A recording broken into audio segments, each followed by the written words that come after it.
impanga imwe ya luba ile ufika ile lila ile tenomba ise ipusuke Baya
A lovely welcome to Hope Channel Zambia television that changes lives. You are watching your #1 youth show, Age of Grace, that focuses on elements that affect the spiritual life of youths and also the social, the physical, and the mental aspect of the youth. And so we discuss various topics that range various interests and various abilities of different people and different youths. And guess what? Today we have a very special guest who is going to help us bring something on the limelight. We're going to talk socialpreneurship. We have talked so much about entrepreneurship, of course, but we want to look at it in maybe a different sector, a different way, a vibrant way, a new way that you may have never thought of. My guest today is Frank Habanyama. I'm not going to do much of the talking because I want him to speak and to introduce himself. Welcome to the show, sir. Thank you very much. And maybe just to begin, who is Frank? as a whole. As a whole, Yeah, a whole just- package. Exactly. All right, okay. First and foremost, a very important thing. Frank Awanyama is a husband of one wife, 3 children. Wow. If we talk about the career-wise or professional, I'm a chartered accountant, qualified chartered accountant, currently working for one of the biggest agro-processing companies within the country. Interesting. On the social aspect of life, I'm an author. Wow. I've got 3 books to my name. Actually trying to encourage people to go into this, what you call entrepreneurship or whatever. I write anything that inspires me in that particular space. At that particular time, I'm a singer, Wow. an elder in the church. Despite me being past the age youth, I'm so passionate about the youth. Hence, I call myself, I'm a social person. I call myself a socialpreneur in those lines. Exactly my interest. Yeah. The socialpreneurship. And I want to believe the preneurship comes from entrepreneurship. Entrepreneurship. Exactly. So, yeah. So my interest is why do you think it is necessary? Or what inspired you to bring it in the social aspect? Socialpreneurship instead of entrepreneurship. Okay, I'm an extrovert kind of person. And I do interact with a lot of people. I don't choose who to interact with. Exactly. And looking at my background, I've never been brought in this kind of perfect suburb, but I've grown in a community where we believed in each other and where we held hands with each other, and we use these social activities to create those bonds that you can relate so well. So since time immemorial, I've been in this social space, and I know about this social kind of activities and what can be done in this social space.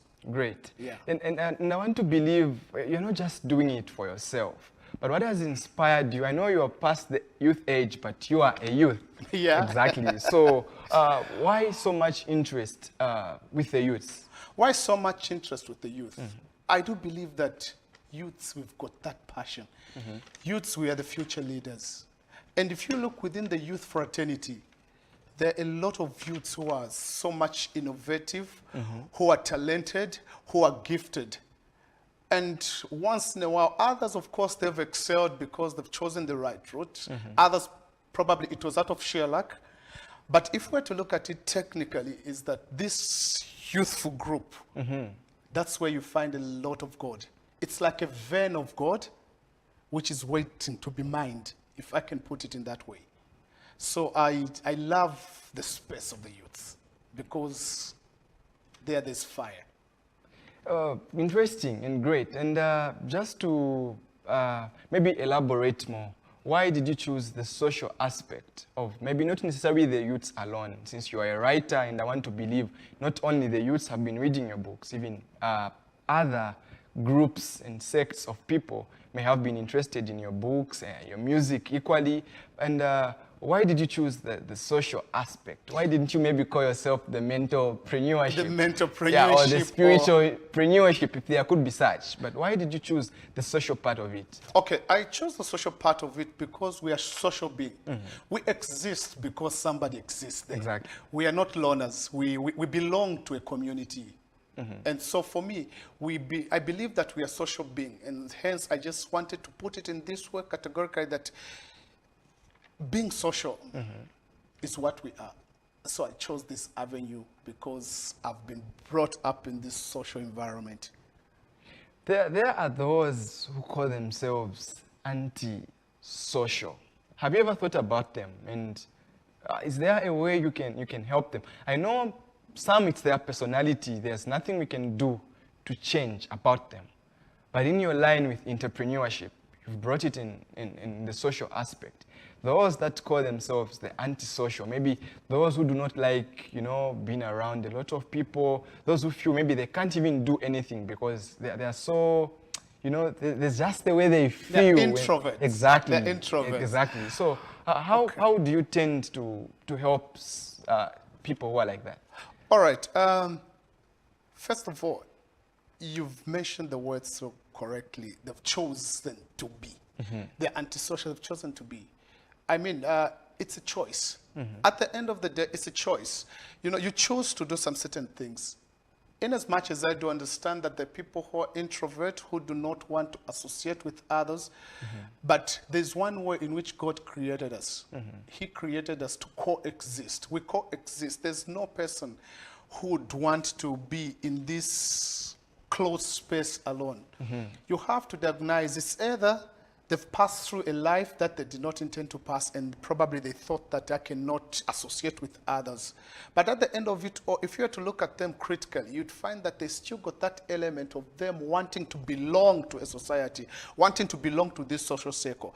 Just imagine if you are just alone, even you, Mwene. Alone, every day alone, no matter how much you can accumulate wealth, but as long as you do not feel as part of belonging to a certain set, you still feel lonely and you still be depressed at some point of time. So it's a choice that has been made, and for me, I make it a point that whichever person I get in touch with or I interact with, my aim is always to leave a mark, so that that person can be able to appreciate that even if I'm an introvert, I think there's still people who still care and who I can relate with in those terms. Now, you have mentioned, you have also emphasized on the choice aspect. They have chosen. Meaning, even those that socialize with, who align themselves to certain groups, it's because they have chosen to, to associate with certain kind of people, to align themselves to certain kind of an environment. How would you guide someone in making that choice, either extrovert or introvert, the same choice of association? Because I want to believe, to some extent, the choice of association is also going to affect their well-being as they grow. How would you help someone, or what choices must be made? I know everyone must make a choice, but what choices must be made, or what must be and what must not be done when making a choice of association? All right, okay. When you're making a choice, choices, there are two. They're in two folds. One, it's either you make a correct choice or a good choice. Secondly, it's either you make a bad choice. And now, you see, let me just bring it from the inception. When God was creating this earth, He created everything. In 6 days, in 5 days, we said that He spoke things into existence. Then on the 6th day, He took time to mold you and me. Exactly. You get that story, right? Yeah. And when man sinned, and when everything was rearranged, so to say, our God never removed the freedom of choice from us. So whatever choices that we make, is either we make it in a right way or in a wrong way. The reason why we are different is because we've made choices in that way. So in us to associate, we choose to associate with who we want to associate with. It's either one, it's because we want to seek that, how can I put it? Do you want to fit in? You want to fit in, yeah. You want to fit in. You want to fit in that kind of arrangement. Exactly. Now, in fitting in, you can either fit in a wrong group, and the choices that you make are detriment to your life, or you can fit in another sect of people who are who are positive driven, who are goal-oriented, who knows exactly what they want to do. So most of the time as youths, we make choices because we want to fit in, and we see things in the short run. We want to make choices that can align us to this present kind of satisfaction that we want. Exactly. And most of the time, it's always wrong. Wow. It's most of the time, it's always wrong. I love that. And now that we are talking about socialization and entrepreneurship, how can one integrate the two? I want to believe you mentioned you are a writer, you are a song. I mean, you are a singer, a musician, meaning that is your passion, something you've discovered you can do better. So now we want to integrate the two, the social aspect and also the entrepreneurial aspect of life. In the choice of associations, how can someone make money, or maybe how can someone bring out the entrepreneurial aspect that is inside them regarding the social path that they have decided to make? For example, I choose to associate myself with people maybe who drink. That's a choice that I've made. I know definitely it's going to bring bad results in the end. But now that we are talking about the entrepreneurial aspect, how am I able to identify the people I'm associating with, if they can help me in this regard? All right. Okay. Let me bring this paradox to you. The first thing is that if you want to associate with people, if you associate, if in the group of 5, you find yourself to be the very most intelligent, or to know a lot of things compared to the rest, then you're in the wrong group, because you're not growing, you're not learning. But let me just bring it in this way. As you're trying to associate, they say that you are, show me your friends, show me your friends. And I'm going to tell who you are. Then I'm going to tell you who you are. Yeah. So when you want to associate, you need to actually select the kind of, first know yourself, know who you want to be, and then try to associate with people who can align you to your vision or to your goal. Look, God gave us talents. He gave us gifts. We've got passions. Most of us youths, we just keep our passions and just let it be a social activity day in and day out, without knowing that actually through our passion we can be able to make profit. We can be able to turn profits through our talents, through our passion. So sometimes it's that we are in a bad group, such that we do not, other people cannot see the perfect thing out of our talents, out of our passions. So, but if you were to associate with yourself, if you were to acquaint or associate yourself or align yourself to this kind of group who are positive driven, who know exactly what they want to do, I'm sure you can be able to interact or to merge the two, to integrate the two, your passion, your talent, and your social life, in order for you to turn it into a profitable venture, so to say. Wow. So in short, socialization should be, a venture that we use to make profit, not necessarily associating for the sake of wanting to fit in the circles of people. Yeah, it should be a network. It should be something that is networking to your advantage. I mean, I wouldn't want to be in the social circle where I belong. There's a term that I normally use to most of the youths. I wouldn't want to be a mumu. They say mumu is a person with a mungulu, where you do not have direction. If today I was going to meet you, I was going to meet you along the way. I asked, where are you going? He said, okay, I'm going to town, or I'm going to a certain place. Because I do not have a program, I think was so good lady. Let me escort you. I reach somewhere again, I find someone go in the opposite direction, I still do the same thing. But I must be intentional in whatever I do. In the choices that I make, I must be intentional. The friends that I choose, I must be intentional. What I want to do, everything should be intentional, should be driving me to this kind of purpose that I have. After all, we all desire a certain life. We all desire a certain life. So if your desire is to attain the greatest things, you must also as well align yourself to people who are moving your direction and people who are not weighing you down. Great. And I'll still bring you back to the social aspect. How has that helped you discover your passion, and how is it going on now? How it has helped me to discover my passion, the social aspect, is because when I was growing up, first of all, maybe before I answer that question, may I be just quick to mention that as I was in secondary school, I wanted to fit in this group. Now, this group was a very well-known group.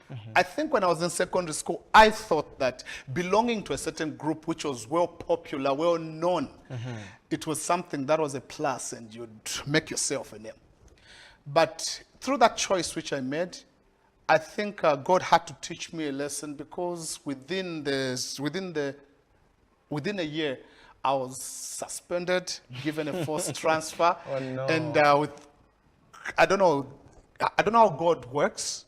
He brought me back to the same school, and that's when I changed. I thought that probably it did not pay to align yourself to a certain group which did not have a vision, but it was all about trouble.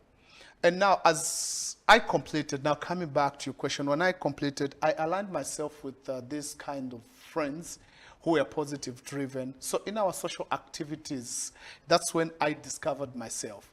But when you talk about my music aspect, I was a very young boy. I was told I was a very young boy when I was being lifted to be put on the table just to sing a song to the congregation. Wow. So as I grew into that, people started discovering that I had that. And there was this one particular man, Dr. Mshalika, who could always push me and say that you can do something about this musical life that you have.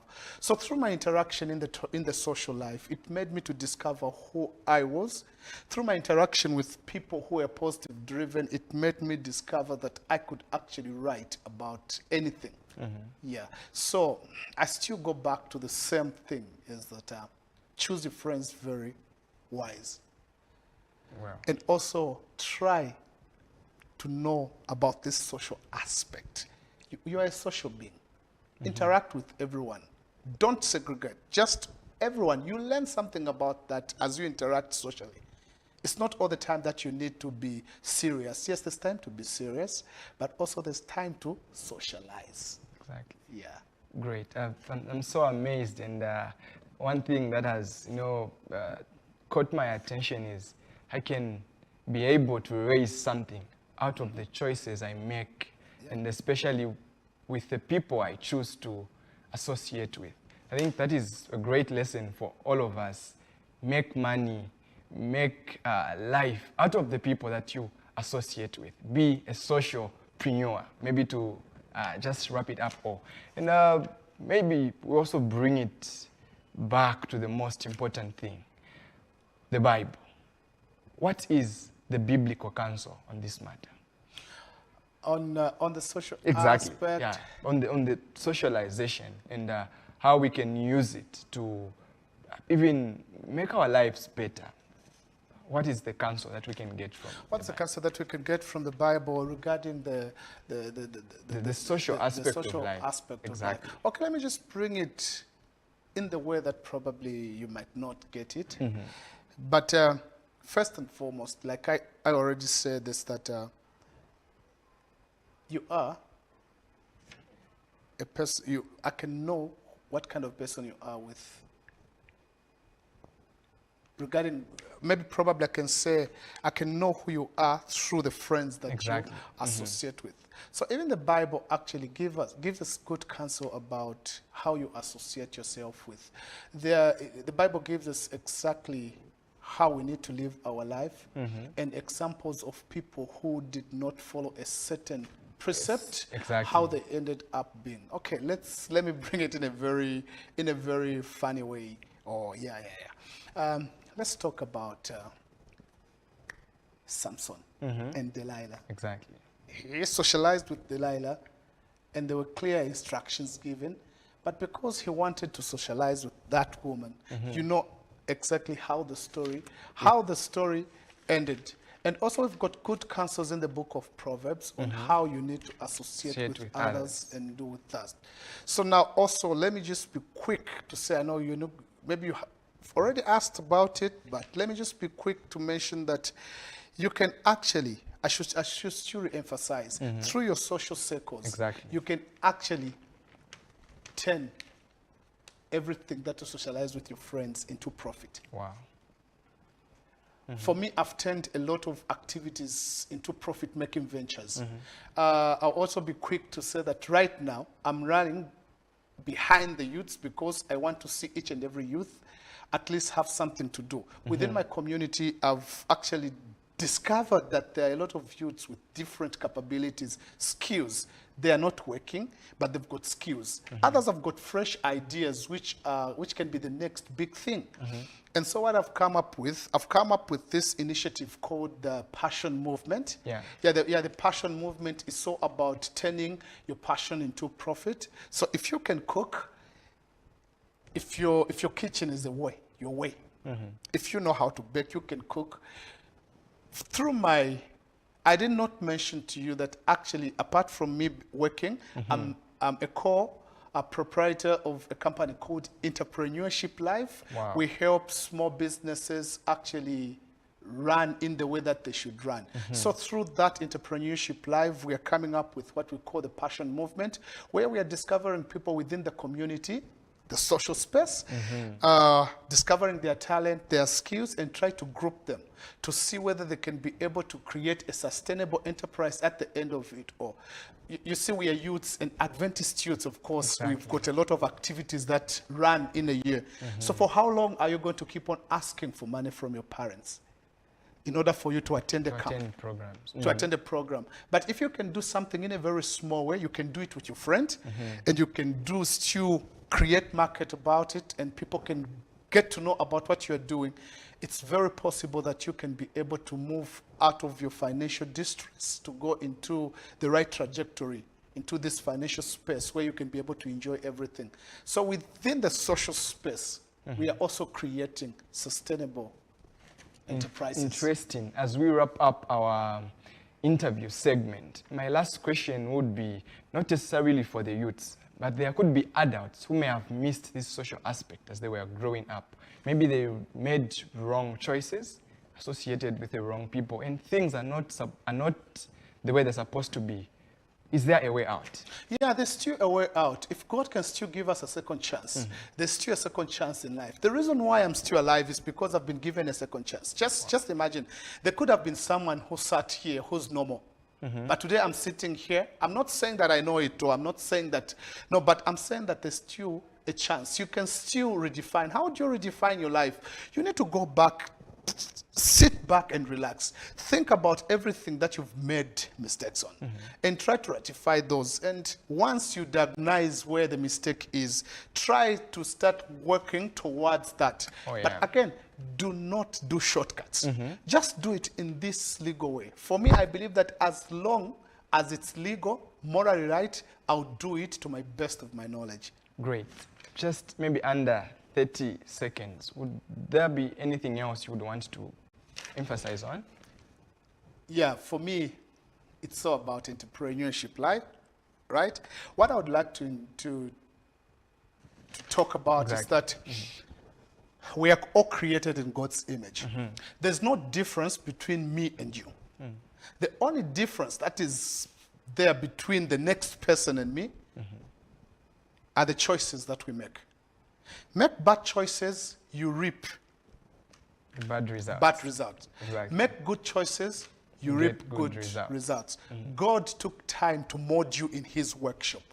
And after molding you, he said that you're going to be my co-worker. If you are my co-worker, meaning that you're going to have dominion over things that I spoke into existence. Remember that thing that you spoke into existence? Exactly. And he said you're going to have dominion. So if you're going to have dominion, meaning that it doesn't matter whether you're white, whether you are black, as long as you can still do it right, you can still have dominion. He gave you the dominion right. One day we're going to give an account over the things that he's given us. So I would just like to urge my viewers that if you want to know more about this dominionship, just get my book.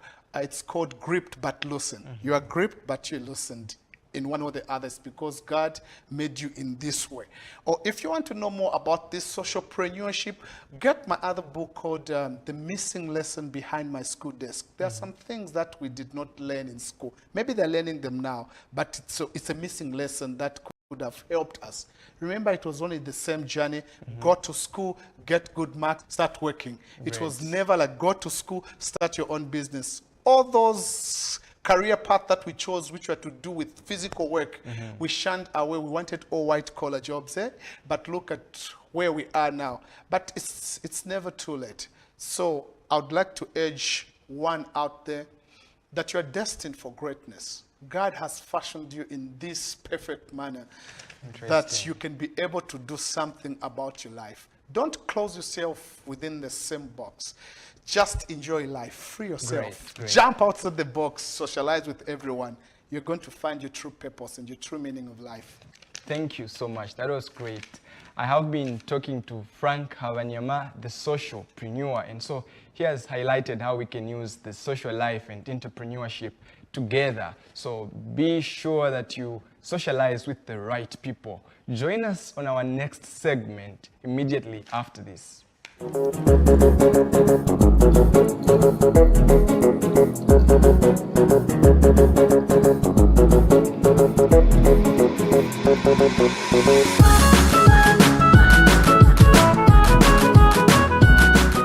2 on the bag. Which bag? Bag work outside. The two of us? Yeah, 1, 2, 3. Mr. Mwanga, you can, yeah, at least 3 ladies, one guy. At least 3 ladies, 1 guy. So this other group here is punching the bag, and after that they'll move to the other station. Okay.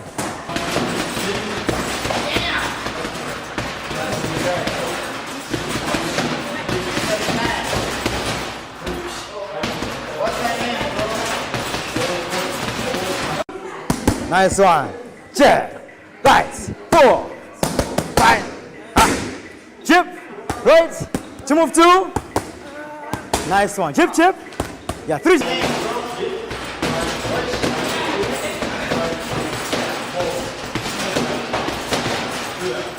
All right, so we are concluding now.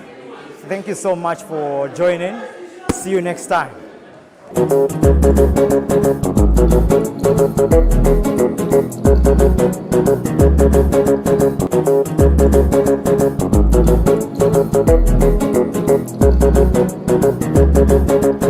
Thank you so much for that fitness segment. Indeed, God's children must always be in good health. But as we come to the close of our show, here is our today's verse of the day. Isaiah chapter 60 verse 1. Arise, shine, for thy light is come, and the glory of the Lord is risen upon thee. Indeed, as God's children, we have the opportunity to excel, to rise, and to shine, because God's glory is always upon us. I have been your host, Mwene Mianga. Remember to keep watching Hope Channel Zambia television that changes lives. Until next time, bye-bye.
Abo balenda, abo balembeka, nabafalanga mingile ya buto. Abo balenda, abo balembeka, wale ya mu Yerusalema.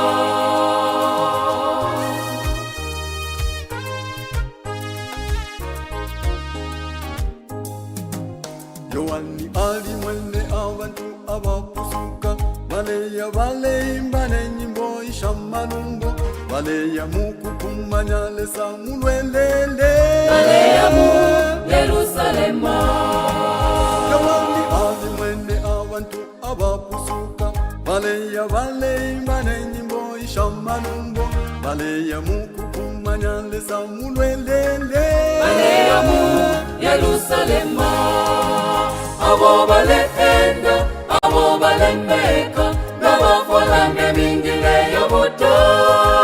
Abo balenda balenda abo balemeka baleya mu Yerusalema abo balenda abo balemeka nabafalane mingile ya moto abo balenda abo balemeka baleya mu Yerusalema abo balenda abo balemeka